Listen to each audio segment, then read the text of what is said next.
Thank you. Thank you so much, Bill and Diane and Professor Anderson. Those were just absolutely amazing specimens. There have been some questions online. There was some discussion about the pathophysiology of endocardial fibrolactosis. And I just wanted to comment on a recent publication from the work that Rajiv Chaturvedi at Sick Children's in Toronto did with Miriam Reuter, that was published in Communications and Biology, where he actually injected coils in the left atrium in fetal lambs and created this beautiful model of hypoplastic left heart syndrome. And so interestingly, truly that starting to understand all the pathophysiology and what happens to develop hypoplastic left heart syndrome. I think that in those specimens, there was no endocardial fibrolactosis, interestingly, although the flow restriction was in the left atrium. So it makes me wonder if you would occlude the aortic end, whether you would develop EFE in those hearts. But that's really beautiful work. And I think it opens now, having a fetal model for hypoplastic left heart syndrome can help us a lot. So I think it's an incredible work that I would encourage you to pull the manuscript from Rajiv at Sick Children's. Any questions, of course, are welcome from the audience.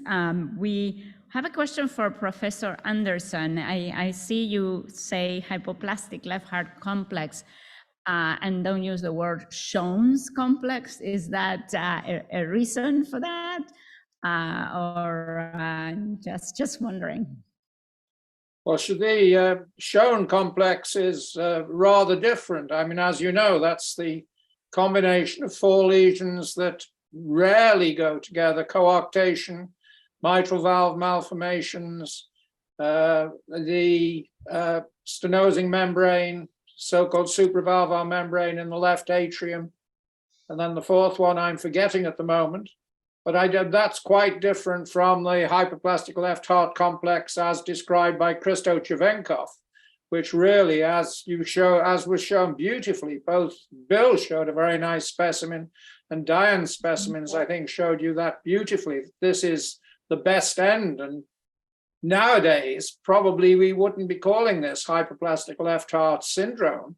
But when we looked at the cases that had been diagnosed by pathologists as hypoplastic left heart syndrome, we found a proportion, perhaps 10%, that would fall into this category. But it is quite different from the Schoen's complex, which is the combination of lesions. But again, that goes along with left heart hypoplasia. And in a way, that points to the need to distinguish between hypoplastic left heart, hypoplastic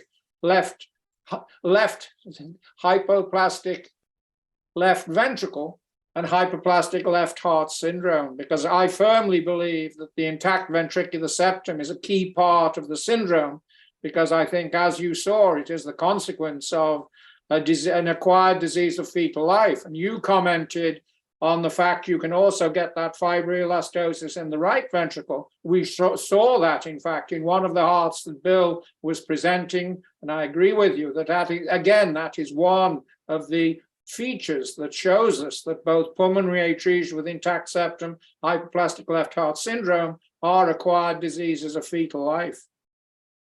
Yeah, wonderful. Diana and Bob, do you think, though, that in hypoplastic left heart syndrome you could potentially have a tiny perimembranous VSD? Oh, indeed, okay. Indeed. I think that is a good point. That if the ventricular septal defect is sufficiently restrictive, that would be part and parcel and would produce the same situation if you had the consequence of flow in and out of the left ventricle. But full well, when you have those tiny perimembranous VSDs, you still then have the fibroelastosis that we see as the major feature of the left ventricle in this setting. Yeah. also, we saw some a specimen of mitral atresia with a large, with a good size left ventricle, right? And how you can also get tricuspid atresia and potentially a good size RV if you have I suppose you need a VSD. Is that what you need for that to develop? Although those hearts are very rare. I don't know if you have any comments on that, Diane. And yeah, the specimen that I showed in my presentation had absence of the right atrioventricular connection, but the right ventricle was actually quite large because of the straddling left atrioventricular valve across a large VSD. So it didn't show the typical features of classic tricuspid valve atresia because of the large VSD and the straddling atrioventricular valve on the left. And it's what I've learned from Professor Anderson over the years is if we just purely describe everything we see,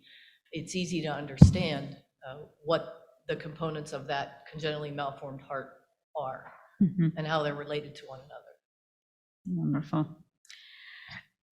Yeah, Libby, you have a question, Dr. Lanford. You get a microphone for her.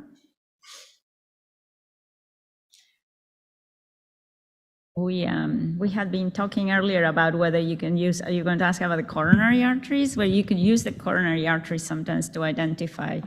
I don't know if that was a question she had brought up earlier. I'd love to hear, Professor. Well, certainly we can start with that question. I had another one, but in echo, sometimes it's hard for us to identify, where one ventricle ends and another begins. Do you, in pathology, use, I sort of think of using the left anterior descending as a coronary that should divide between the two ventricles. Is that a landmark that's helpful for you guys? For me at autopsy, it is. The coronaries, the anterior interventricular and the inferior interventricular always follow the septum. So you can assess at autopsy just by looking at the outside of the heart almost what your ventricles are going to be size-wise relative to one another. So I use that quite often. And as we talked about earlier this morning, I use those coronaries to look for those teeny tiny left ventricles that have no inlet and have aortic atresia. So they are quite hard to find sometimes.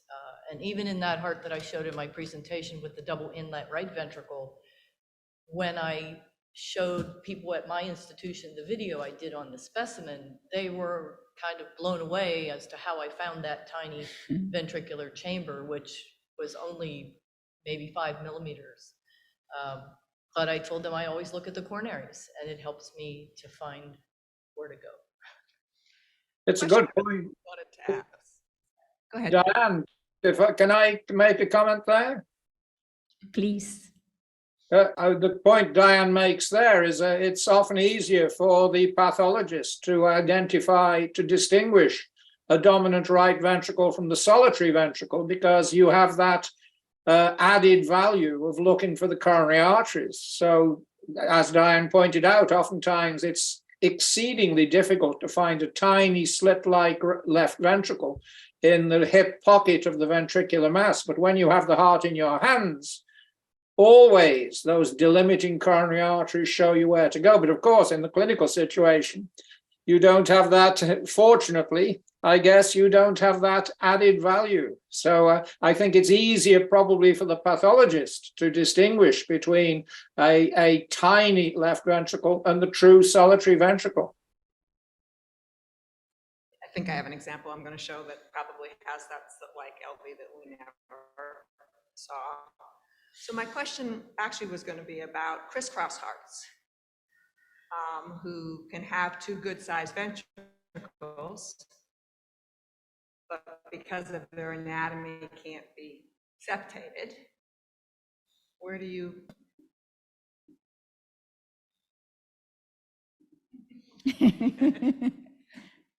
I mean, the question as to whether they're functionally univentricular would then depend on the size of the two ventricles, would it not? And as in crisscross hearts or twisted atrioventricular connections, certainly one of the ventricles can be grossly hypoplastic, and then they would fall into the ballpark of the functionally univentricular heart. And then you would be making, I guess, a clinical decision that if you decide that you're going to go along the Fontan-Kreutzer route, then you've made the decision that the heart is functionally univentricular. In my experience, the majority, even with two good-sized ventricles, end up with a Fontan because of the difficulty of septation. So it's just an interesting category. And I don't think I've ever heard you speak about the crisscross heart. That's because we haven't thought about it in that context before, but it's a very good point that you make. And I think in many instances, oftentimes the option will be for the Fontan-Kreutzer circulation where Diane and I, Diane, you can speak for yourself, we might not necessarily think that it's a functionally univentricular arrangement. Right, wonderful. Yeah, the two that I have fairly good-sized ventricles, one with transposition and one with usual ventricular arterial arrangement. So Yeah, I don't know. wonderful.